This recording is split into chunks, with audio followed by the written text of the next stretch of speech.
പ്രിയ Jain George, Adoor ഭദ്രാസനാധിപൻ്റെ വിവാദപരമായ പ്രസംഗത്തിൻ്റെ പശ്ചാത്തലത്തിൽ താങ്കൾ എഴുതിയ ലേഖനം വായിച്ചു. വളരെ നല്ല കാര്യം.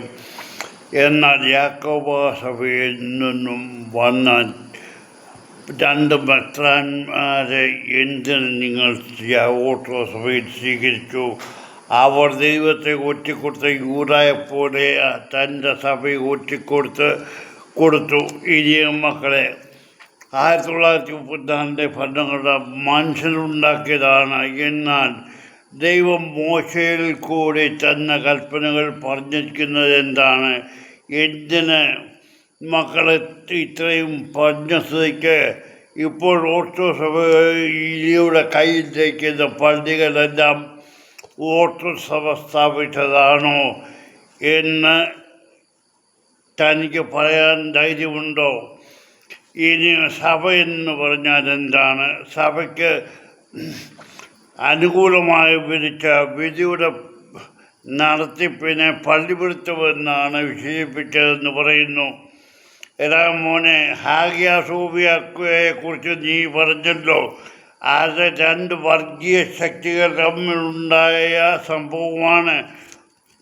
അത് തന്നെയല്ല, ഇന്ത്യക്ക് വെളിയിൽ എത്രയോ ദേവാലയങ്ങൾ ഹോട്ടലുകളും ബാറുകളുമായിട്ടുണ്ട്. അതിനെക്കുറിച്ച് നിങ്ങൾക്ക് വല്ലതും പറയാനുണ്ടോ?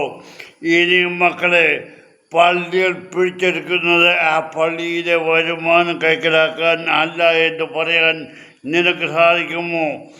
മോനെ, എന്തിന് പരമപള്ളിയിലെ വരുമാനത്തിൻ്റെ കണക്ക് ശരിയായി നിനക്ക് ഒന്ന് പറയാമോ? ഇനിയും അപ്പോസ്തല പ്രവൃത്തികൾ 9:31 അങ്ങനെ യഹൂദ്യ, ഗലീല, ശമരിയ എന്നീ ദേശങ്ങളിലെല്ലാം സഭയ്ക്ക് സമാധാനവും ആത്മീയ അഭിവൃദ്ധിയും ഉണ്ടായി. കർത്താവിനോടുള്ള ഭക്തിയിൽ നടക്കുകയും പരിശുദ്ധാത്മാവിൻ്റെ ആശ്വാസം പ്രാപിക്കുകയും എണ്ണത്തിൽ വർദ്ധിക്കുകയും ചെയ്തു. ഇവിടെ പറഞ്ഞിരിക്കുന്നുണ്ടോ? ദൈവത്തിലുള്ള വിശ്വാസം, കർത്താവിലുള്ള വിശ്വാസം. എടാ, താൻ തോന്നി നിനക്ക് കർത്താവിലാണോ വിശ്വാസം, അതോ പുരോഹിതവർഗം മറ്റന്മാരുടെ ഇതിലാണോ നിനക്ക് വിശ്വാസം? പള്ളി എന്തിനുള്ള സ്ഥലമാണ്? പള്ളി ആരാധനയാണ്. അവിടെ വഴക്കും ചണ്ടയുണ്ടാകുവാനല്ല ഞാൻ ചോദിക്കുന്നത്. അഥവാ ഒരു പള്ളി തൻ്റെ സഹോദരങ്ങൾക്ക് വിട്ടുകൊടുക്കേണ്ടി വന്നാൽ എന്തുകൊണ്ട് നിനക്ക് കഴിയുന്നില്ല? നിനക്കൊക്കെ എവിടുന്നാണ് ഈ പള്ളി ഉണ്ടായത്? എന്നാണ് ഇത്ര പള്ളികൾ ഉണ്ടായത്? ഇപ്പം കലപ്പ് തുടങ്ങി എന്നോട്ടാ. നീയൊക്കെ ഗൾഫിൽ പോയി തുടങ്ങിയപ്പോഴാണ്. ഞാൻ ഒരുപോലെ ഗൾഫിൽ പോയി. നീ പോകുന്നതിന് മുമ്പ് ഞാൻ ഗൾഫിൽ പോയിട്ടുണ്ടാ. ഞാനും പള്ളിക്ക് ആരാധന ചെയ്തിട്ടുണ്ട്. പക്ഷെങ്കിൽ ഞാൻ പറയുന്നത്, തൻ്റെ സഹോദരങ്ങളുടെ പള്ളി, അവരുടെ പൂർവികരെ അടക്കിയിരിക്കുന്ന ദേവാലയം, ആ ദേവാലയം നിങ്ങൾക്ക് സ്വന്തമെന്ന് പറയാൻ നിങ്ങൾ ഏതെല്ലാം കള്ളക്കളി കളിച്ചു എന്നുള്ളത് എത്ര കോടി രൂപ? ഇതാരുടെ കാശാണ്? നിൻ്റെ തന്നെ കാശാണോ? നീ ചുണയുണ്ടെങ്കിൽ ഒന്ന് പറ. എൻ്റെ പേര് ജോർജ് തോമസ്. ഞാൻ എൻ്റെ വാട്സാപ്പ് നമ്പർ വേണേൽ ഇട്ടുതരാം. നമുക്ക് സംസാരിക്കാം ഓർത്തഡോക്സ് സഭയുടെ, യാക്കോബ സഭയുടെ കാര്യം. ഇന്ന് ഓർത്തഡോക്സ് സഭയിലെ ഞാൻ ചോദിക്കട്ടെ, പണത്തിന് വേണ്ടി അല്ലെങ്കിൽ എന്തിനാ കള്ളൻ മത്തായി 3 ചെങ്ങന്നൂർ ഭദ്രാസനത്തിൽ കാതുകുടിക്കാതിരിപ്പൊരു കളക്ട് ചെയ്യാൻ വന്നത്? എന്താ സാധാരണ അത് ദേവലോകത്ത് ചെല്ലുന്നു പോലെ അതവിടെ ചെല്ലത്തിൻ്റെയോ? എന്തുകൊണ്ട് ഇവൻ അമേരിക്കയിൽ പൈസ കളക്ട് ചെയ്യാൻ പോകുന്നു? കാതുകുടിക്കാതിരിപ്പിന് ഒരു കൂട്ടരിൽ നിന്ന് $150 വെച്ച് കളക്ട് ചെയ്യുന്നു. ഇതിൻ്റെയൊക്കെ കണക്ക് നിനക്കൊന്നും പറയാമോടെ കള്ള?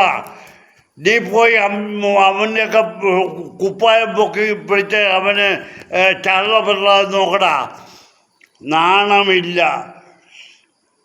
എത്ര പള്ളികൾ പിടിച്ചെടുത്ത് നിങ്ങൾ? ഇതെല്ലാം നിങ്ങളുടെയാണെന്ന് പറഞ്ഞു. 1934 ഭരണഘടന മനുഷ്യനുണ്ടാക്കിയതാണ്, ദൈവം ഉണ്ടാക്കിയതല്ല. ഇത് സഭാചരിത്രം എടുത്തു നോക്കിയാൽ ഈ ഓർത്തഡോക്സ് സഭയിലും അല്ലാത്ത സഭയിലും ഉള്ള കള്ളത്തരങ്ങളെല്ലാം പുറത്തു വരും. നിനക്ക് ഇതിനെക്കുറിച്ച് പറയാൻ ധൈര്യമുണ്ട്? എങ്ങനെ നിനക്ക് ധൈര്യം വന്നിനക്ക്? ഇപ്പൊ പള്ളികൾ കുറച്ച് കിട്ടി, അത് കോടതി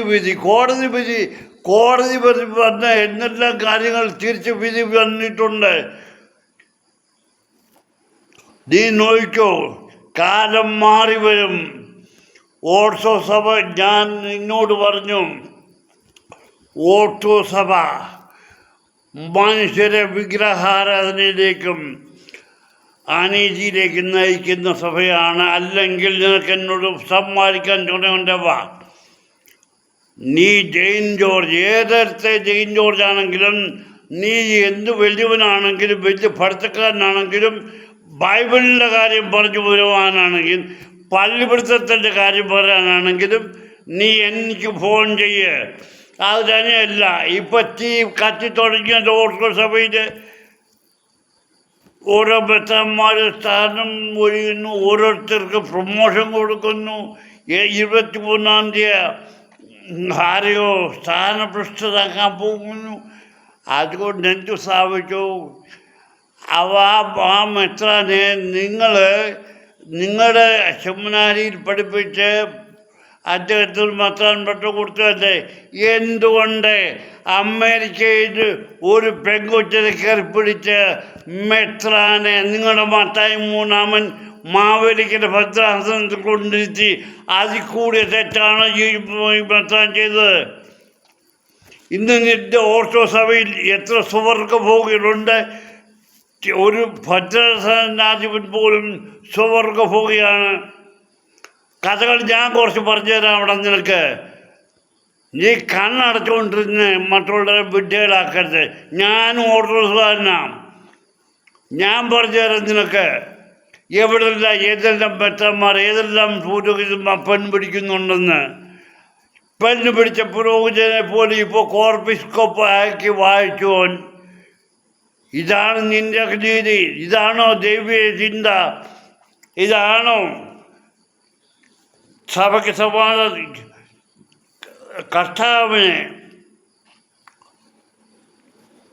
കർത്താവിൽ വിശ്വസിച്ച് അവൻ്റെ കർത്താവിൽ വിശ്വസിച്ച് അവൻ്റെ കാര്യങ്ങൾ കൂടെ മുന്നോട്ട് പോയപ്പോഴാണ് ഗലീല, യഹൂദ്യ, ശമരിയ എന്നീ ദേശങ്ങളിൽ സമാധാനവും സന്തോഷവും ഉണ്ടായത്. നീയൊക്കെ പോയി വേറെ പണി നോക്കടാ.